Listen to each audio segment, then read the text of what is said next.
কুষ্টিয়া আদালত চত্বরে আইনজীবী সমিতির নির্বাচনকে কেন্দ্র করে হামলা ভাঙচুর, এক আইনজীবী আহত, দোষীদের শাস্তির দাবি। কুষ্টিয়া জেলা আইনজীবী সমিতির নির্বাচনকে কেন্দ্র করে আদালত চত্বরে হামলা ও ভাঙচুরের ঘটনা ঘটেছে।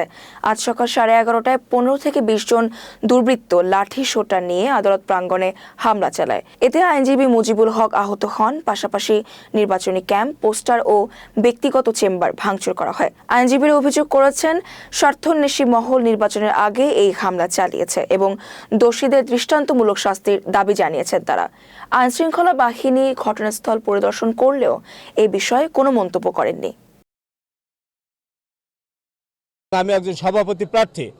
আমার পেশা জীবনে কুষ্টিয়া কোর্টে আমি কোনোদিন নক্কার জন্য কোনো ঘটনা আমি দেখিনি এবং এরকম কোনো ঘটনা আমরা একটু আভাস পেয়েছিলাম যে তারা নির্বাচনটাকে পোস্টপোন করতে চায়।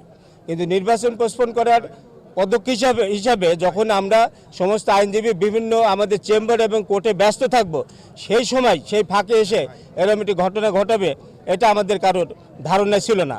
এই ধারণাটা আমি বলবো যে এখানে প্রশাসনের, আমি যদি বলি যে খানিকটা ব্যর্থতা, তাদের এই তথ্যপাত্র নেওয়ার দরকার ছিল, তাদের এখানে ব্যবস্থা নেওয়ার দরকার ছিল।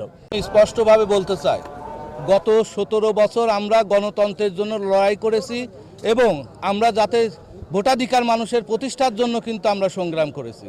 আজকের যে হীন কর্মকাণ্ড, এই হীন কর্মকাণ্ড তারাই করেছেন যারা নির্বাচনকে ভয় পায়, যারা আইনজীবীদের মতামতকে তোয়াক্কা করে না, যারা মনে করেছে এই আইনজীবীদের মতামত তাদের বিপক্ষে যাবে। তারা স্থানীয় কিছু কতিপয় সন্ত্রাসী ব্যক্তিদের হঠাৎ করে যে সময় 12টার সময় আমাদের আইনজীবীরা যখন আদালত নিয়ে ব্যস্ত থাকেন, সে সময় এসে হামলা চালিয়ে এই